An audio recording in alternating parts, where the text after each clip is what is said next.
O, bakit hindi itinuloy ang meeting kay Leviste? Ito ang dahilan. Bakit parang nagbago ang isip ni Lacson? Senator Lacson, naging abala sa BRC cases at budget kaya naantala ang pagpupulong kay Leviste.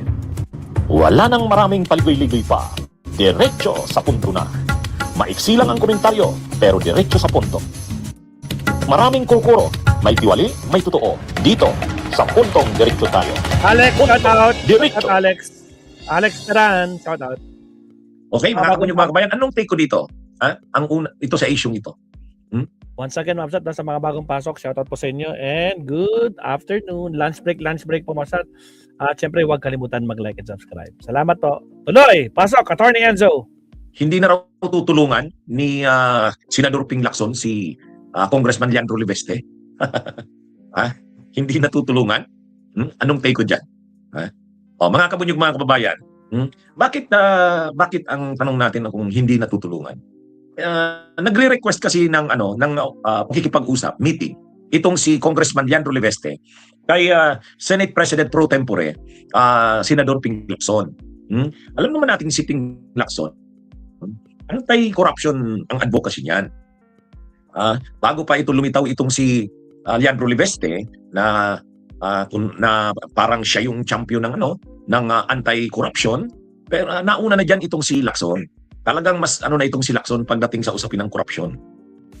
Ngayon, itong si Leviste humihingi ng meeting kay Lacson. Maghihingi daw ng advice kung anong dapat niyang gawin sa Kamara, yung tungkol sa Cabral files, ano pang gusto niya daw. Kumbaga gusto niya raw mag-advise sa isang senior na politiko, legislator, senador, na tulad ni Senador Lacson. Kaya nag-re-request siya ng meeting dito, kikipag-usap. Ngayon, nag-post si Senador Ping Lacson. Hindi niya raw pagbibigyan ang meeting ni Congressman Leandro Leviste, napaka-busy daw ng schedule niya. Ayun. May nag-post ng ganun si Senador Ping Lacson. Pasensya na daw pero hindi niya mapagbibigyan kasi walang schedule, napaka-hit daw ng schedule niya. Sinabi ni Senate President pro tempore Panfilo Lacson na gusto man nang makipagpulong sa kanya ni Batangas 1st District Representative Leandro Leviste para humingi ng payos ito. Ayon kay Lacson, hindi niya napaunlakan dahil busy siya sa mga panahon na yung sa Blue Ribbon Committee. Ni-reschedule umano nila ito pagkatapos ng pagpasok ng bagong taon. Nauna nang binahagi ng kongresista sa social media ang umano'y mga dokumento na ibinigay sa kanya ni dating DPWH Undersecretary Maria Catalina Cabral. Kabilang raw sa mga ito ang detalyadong buod ng mga alokasyon ng DPWH ayon sa distrito, lalawigan at rehiyon mula 2023 to 2026. Naniniwala ba kayo dun sa reason na yun? Totoo ba yun na hindi niya, unang-una, totoo ba yung sinabi na yun ni Senador Ping Lacson?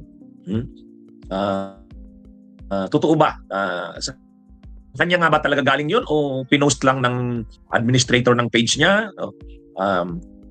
Hindi natin alam kasi hindi ito produkto ng interview kay Senador Ping Lacson. Pero may nabasa tayo sa social media na ganung sagot niya. Ano bang ibig sabihin nito? Ayaw niya bang makipag-meeting talaga kay Leviste dahil busy siya? O ayaw makipag-meeting dito? Yun yung tanong dyan. Kasi kung sa busy, di kung busy ka ngayong araw, di isi-set mo sa next day. Or kung hindi naman pwede, the next day after. Pwede naman ganun. Hahanap ka ng schedule na makakapag-usap kayo. Alam nga namang wala ka man lang makitang kahit 1 hour, 2 hours, hindi naman whole day na meeting yan. Kaya medyo flimsy, medyo hindi ka panipaniwala yung rason na napaka-busy niya at wala siyang time makipag-meeting. Pwede namang papuntahin sa opisina niya sa Senado si Leviste. Hindi naman yan napakatagal na meeting. Kaya lang, ang tingin ko dito, kung tatanungin niyo ako anong take ko, ang take ko ito. Controversial ngayon si Leviste kasi kinakalaban niya halos lahat. Kinakalaban niya ang Malacanang, kinakalaban niya ang mga kapwa niya kongresista. Sa ganyang pagka-controversial ngayon ni Leviste, ayaw siyempreng madamay dyan ni Lacson. Kasi siyempre, kailangan niya ring i-project yung sarili niya ni Lacson na hindi siya anti-Malacanang, hindi rin siya anti mga kongresista. Kasi baka lalabas niyan, ang gustong palabasin ni Leviste, magkatandem sila ni Lacson. Lalo pat si Lacson, independent-minded yan. Nagko-comment yan minsan sa Malacanang, katulad nung isang araw. Ang comment niyan, sabi niya, tingin ko may pagka-selective kasi yung investigation . O sabi niya, mayroong mga dapat imbestigahan, hindi na iimbestigahan, o may ganun siyang comment. Ngayon, kung makikipag-usap siya kay Libeste, parang lalabas nito, siya ang nag-a-advise kay Libeste, siya ang nasa likod ni Libeste, magagalit sa kanya ang Malacanang, magagalit sa kanya ang mga kongresista. Hindi, ayaw din ni Lacson na maging ganun ang impresyon sa kanya. Kumbaga, si Lacson, ang stature na gusto niya, yung stature na gusto niya na siya, managot ang dapat managot. Hindi siya hawak ng Malacanang, hindi niya kalaban ng mga kongresista, yung laging sinasabi ni Lacson. Kung may ebidensya, imbestigahan niya. Hindi niya kalaban ng Kongreso, ang Kamara, hindi niya rin kalaban ng Malacanang. Kumbaga siya, independent siya. Kung ano talaga yung dapat imbestigahan, iimbestigahan niya. Ngayon, kung makikipag-usap siya kay Libeste, parang, ang kakalabanin ni Libeste ay ang Malacanang at saka ang Kongreso, di parang siya ngayon ang nasa likod ni Libeste. Kaya ayaw din ni Lacson yun. Kumbaga malalagay siya sa alanganin. Malalagay siya sa alanganin. Kaya lang siyempre, mahirap din yan sa part ni Lacson na hindian si Libeste. Kasi kaibigan niyang matalik si Loren Legarda. Siyempre anak ni Loren Legarda itong si Libeste. Kaya mahirap din kay Lacson yung sabihin na hindi niya susuportahan itong si Libeste. Kasi nga, siyempre anak yan ni Loren Legarda. Kailangan niya ring ipakita kay Loren na hindi niya naman binabaliwala yung anak ni Loren.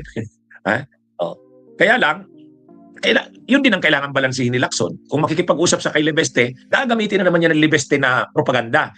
Ipapakita na naman niya ng Libeste kung ano-ano namang sasabihin ni Libeste. Baka, halimbawa sasabihin ni Libeste, salamat sa advice ng isang senior na senador na lumalaban sa korupsyon. Salamat sa advice. Yun? Ilalabas siya ni Libeste. Tapos yung susunod niyang mga gagawin, kung sino-sinong titirahin niya, ni Libeste. Malalagay sa alanganin si Lacson. Siguro iisipin, yan ba yung advice ni Lacson kay Libeste? Kung ayaw ni Lacson lumabas na siya ang advisor ni Libeste. Ayaw ni Lacson lumabas na nasa likod siya ni Libeste sa mga ginagawa nito. Yun naman yung gustong i-project ni Libeste. Na siya, yung mga ginagawa niya, ay ina-advisean siya ng mga respetadong tao na tulad ni Lacson. Yun yung gustong i-project ni Libeste. Kung magagamitin ni Libeste si Lacson. Si Lacson naman, alam niya yon. Ayaw niya rin magamit siya ni Libeste kasi nga, malalagay siya sa alanganin. Pagamat nahihiya siya kay Loren Legarda kasi kaibigan niya rin si Loren. Pero mas nung una kasi, parang gustong makipag-meeting ni Lacson kay Libeste. Pero siguro may nakapag-advise sa kanya.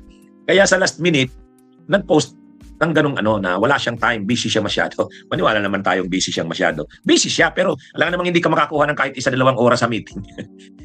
Anyway, yan yung take ko dyan. Kayo, anong tingin nyo? Magandang araw sa inyong lahat. Mabuhay po tayo. Salamat, attorney. Yung palang dahilan, bakit? Ako po, siyempre, kailangan play safe mga kakabsat. Kasi alam naman natin anong pinaggagawa nitong si Libiste, di ba? Puro ngaw-ngaw din, parang si Meow-Meow. Di ba? Tapos kakausapin ni Konyan, nako po. Di mo, iba na ang mangyayari diyan. Nako. Alright. So, yan muna mga kabsat. Kuan muna tayo, lunch break muna tayo dahil naririnig ko na yung aking stomach gutom na mga kabsat. Lunch break muna tayo mga kabsat.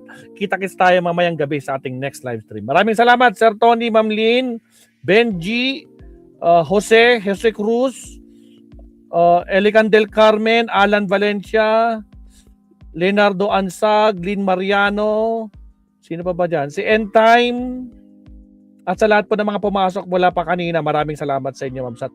Thank you very much. Lunch break po muna tayo. Hanggang sa muli, Maestro Paul is signing off mga kakabsat. Paalam!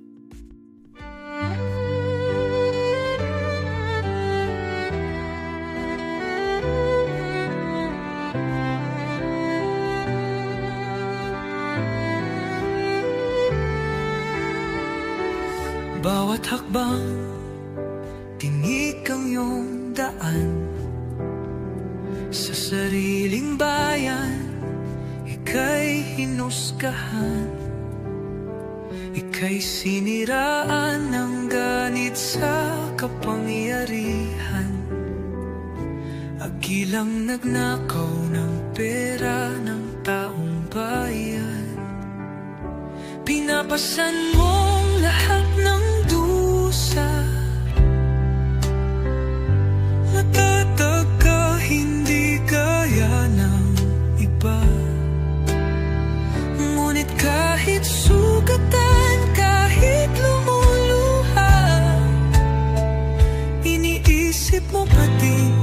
kapakanan ng iba. Bongbong, hindi ka kailanman iiwan.